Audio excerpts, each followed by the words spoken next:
আসসালামু আলাইকুম।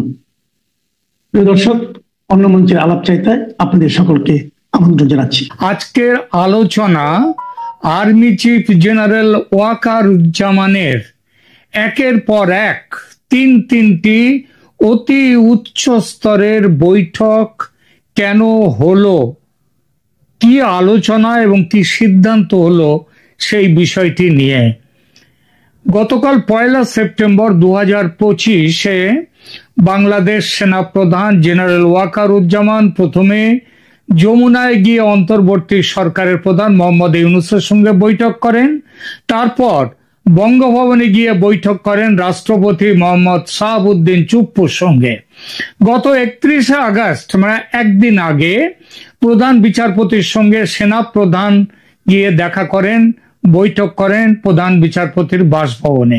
তারপর গতকালকের এই বৈঠক দুটো, খুব স্বাভাবিকভাবে প্রশ্ন ওঠে, বাংলাদেশে বড় কিছু ঘটতে চলেছে কি? দেখুন, বাংলাদেশের রাজনৈতিক পরিস্থিতি বিচার করলে সেনাপ্রধানের সাম্প্রতিক বৈঠকগুলি কোনো স্বাভাবিক বা কোনো অস্বাভাবিক বা অসাধারণ ঘটনা অবশ্যই নয়, কারণ এরকম ঘটার সম্ভাবনা অত্যন্ত সেটা বাংলাদেশে মজুদ রয়েছে।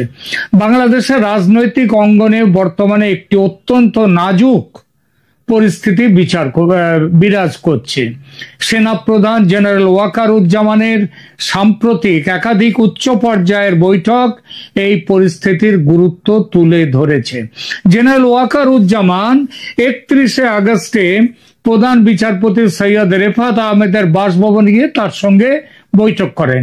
এই বৈঠকে আইনি ও অন্যান্য বিষয় নিয়ে আলোচনা হয়েছিল বলে জানাচ্ছে ঢাকার বিভিন্ন সূত্র, কিন্তু যে খবর কোনো সংবাদ মাধ্যম দেয়নি এ পর্যন্ত সেই কথা বলছি।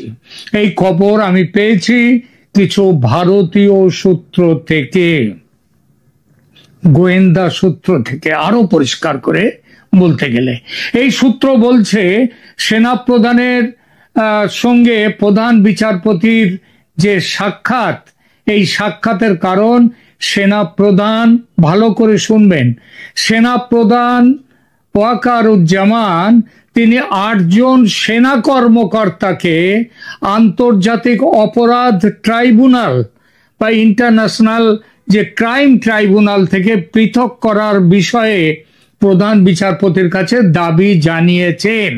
অর্থাৎ এই 8 জন সেনা কর্মকর্তার তাদের বিচার চলছিল ওই আন্তর্জাতিক ক্রাইম ট্রাইব্যুনালে, সেখান থেকে যাতে তাদের বিচার না করা হয়, সেইখান থেকে বিচারের আওতা থেকে তাদের যাতে বাদ দেয়া হয়, সেই ব্যাপারে কথা বলতে প্রধান বিচারপতির সঙ্গে দেখা করতে গিয়েছিলেন সেনাপ্রধান।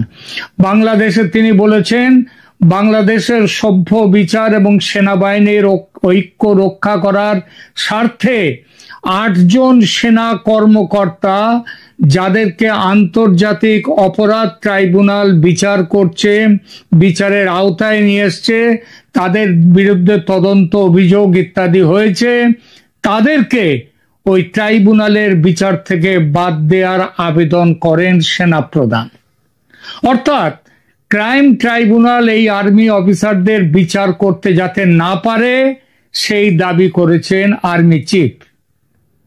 আপনারা বলতেই পারেন যে এই কাদের, এরকম খবর হয়তো অনেকেই জানেন না, তাদের জন্য বলছি। এই 8 জন কর্মকর্তার নামগুলো হলো মেজর জেনারেল জিয়াউল আহসান, তিনি জাতীয় টেলিকমিউনিকেশন মনিটরিং সেন্টারের এনটিএমসি তার সাবেক প্রধান। দ্বিতীয় ব্রিগেডিয়ার SM জাকারিয়া হুসেন, ইনি ইঞ্জিনিয়ার্স ব্রিগেডের কমান্ডার ছিলেন। ব্রিগেডিয়ার ইমরান হামিদ ইনফ্যান্ট্রি ব্রিগেডের কমান্ডার ও শেখ হাসিনার এডিসি ছিলেন। কর্নেল আবদুল্লাহ আল মোমেন, ইনি র্যাপিড অ্যাকশন ব্যাটালিয়ন বা র্যাবে দায়িত্বরত। লেফটেন্যান্ট কর্নেল রেজওয়ানুল ইসলাম, ইনি বর্ডার গার্ডস বাংলাদেশে দায়িত্বপ্রাপ্ত। মেজর মোহাম্মদ নোমান আল ফারুক, ইনি ইস্ট বেঙ্গল রেজিমেন্টের দায়িত্বপূর্ণ পদে আছেন। এছাড়া আছে অতিরিক্ত 2 মেজর যাদের নাম আমি জোগাড় করতে পারিনি এখনো পর্যন্ত। সেনাপ্রধানের যুক্তি ছিল রাজনৈতিক বিরোধিতার জন্য এই সেনা অফিসারদের বিরুদ্ধে আইসিটিতে অভিযোগ জানানো হয়েছে এবং তাদের বিচার চলছে। এই বিচার আইসিটির অর্থাৎ ইন্টারন্যাশনাল ক্রাইম ট্রাইব্যুনালের এখতিয়ার বহির্ভূত। কেন এখতিয়ার বহির্ভূত?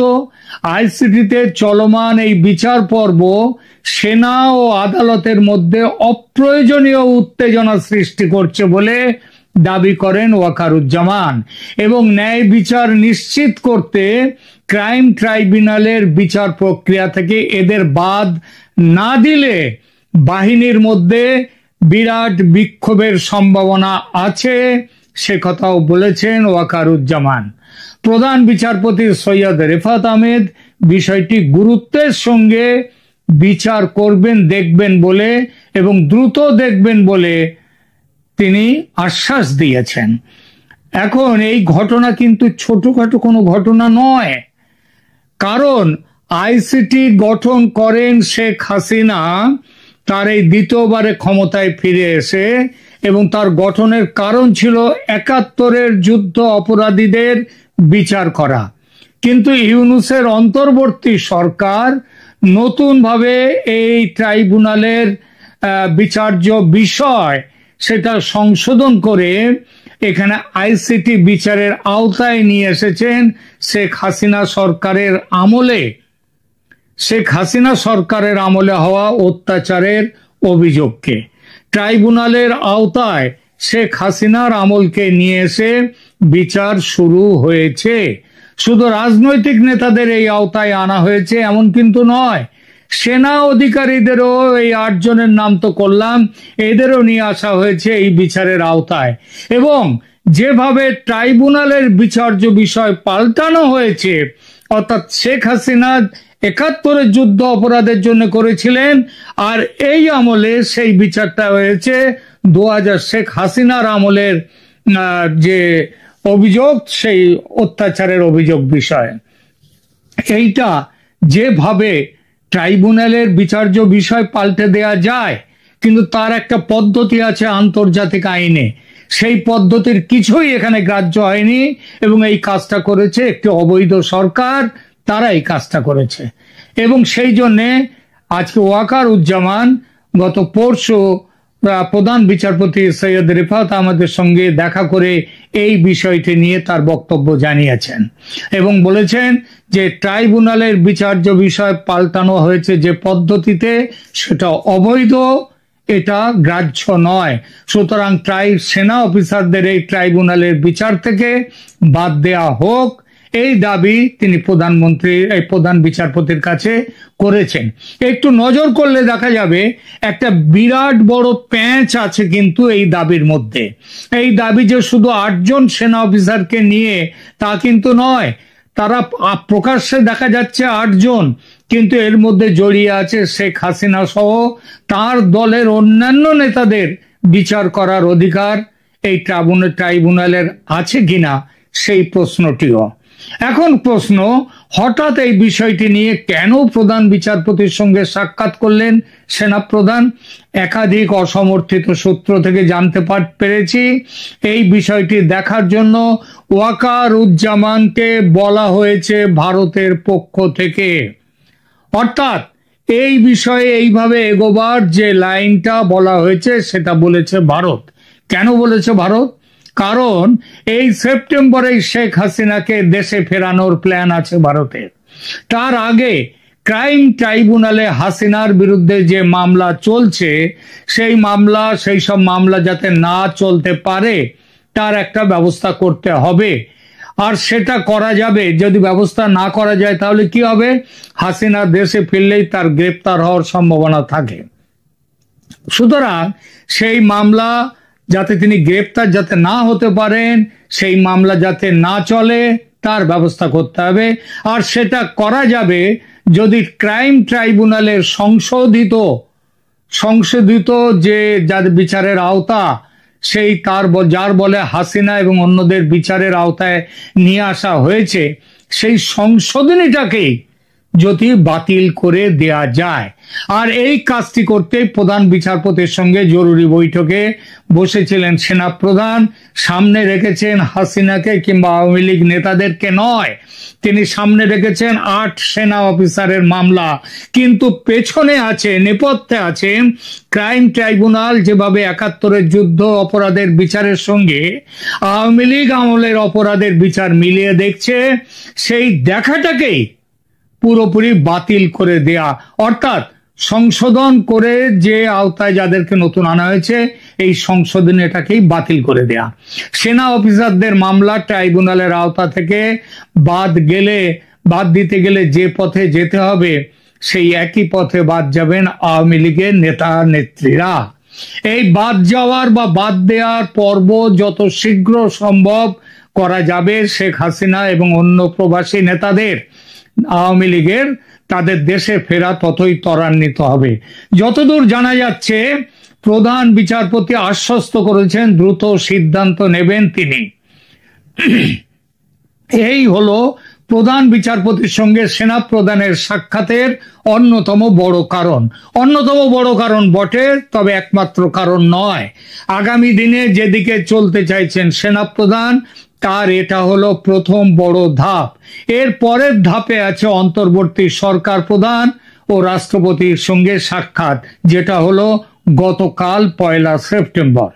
এদিন সেনাপ্রধান প্রথমে সকাল প্রায় 11টার দিকে যমুনায় প্রধান উপদেষ্টা অধ্যাপক মোহাম্মদ ইউনূসের সঙ্গে সাক্ষাৎ করেন।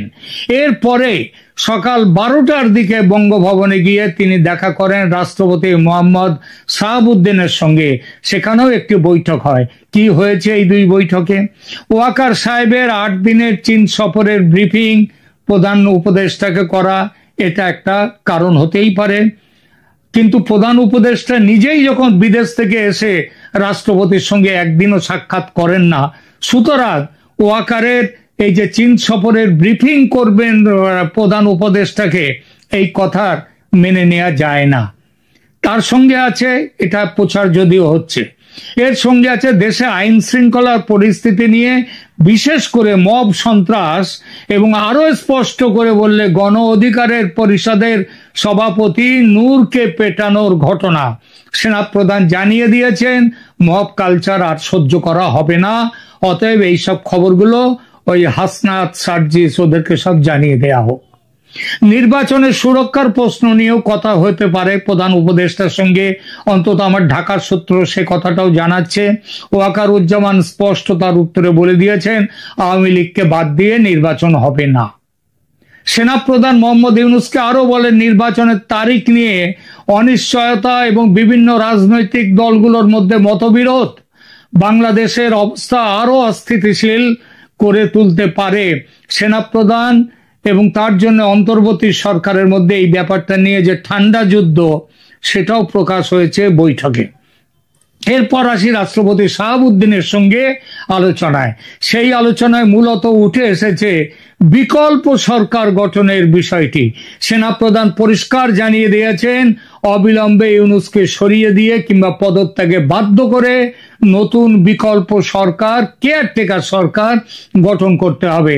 এটা এখনই যে করা দরকার সেটা নিয়ে রাষ্ট্রপতি ও সেনাপ্রধান একমত হয়েছেন।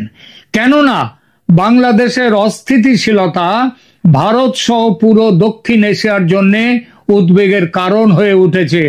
বিশেষত ভারত বাংলাদেশ সীমান্তের নিরাপত্তা এবং সংখ্যালঘু হিন্দু জনগোষ্ঠীর নিরাপত্তা নিয়ে ভারত কিন্তু খুব বেশি চিন্তা করছে। এখন শেষ করি আলোচনা। সেনাপ্রধানের সাম্প্রতিক বৈঠক 3টি বাংলাদেশের রাজনৈতিক পরিস্থিতির জটিলতা প্রকাশ করছে। যদিও এই বৈঠকগুলি আনুষ্ঠানিকভাবে নিয়মিত প্রোটোকলের অংশ বলে উল্লেখ করা হয়েছে, তবে আদৌ প্রোটোকলের অংশ নয়। প্রধান বিচারপতির সঙ্গে দেশের আর্মি চিফের কখনো ওই দেখা করা, মিটিং করা, এগুলো কোনোদিন প্রোটোকল হতে পারে না, সেটা নয়।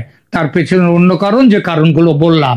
তবে বর্তমান রাজনৈতিক যে প্রেক্ষাপট, সেই প্রেক্ষাপটে এই ঘটনাগুলোর তাৎপর্য অনেক বেশি। সুতরাং আগামী কিছুদিনের মধ্যে ভারতে এই বাংলাদেশে বড় কিছু ঘটতে যাচ্ছে, সাধারণের এই অনুমান যথেষ্ট যুক্তিযুক্ত, ঘটতে যাচ্ছেই। এখনকার মতো এখানেই রাখছি, ভালো থাকবেন, ধন্যবাদ।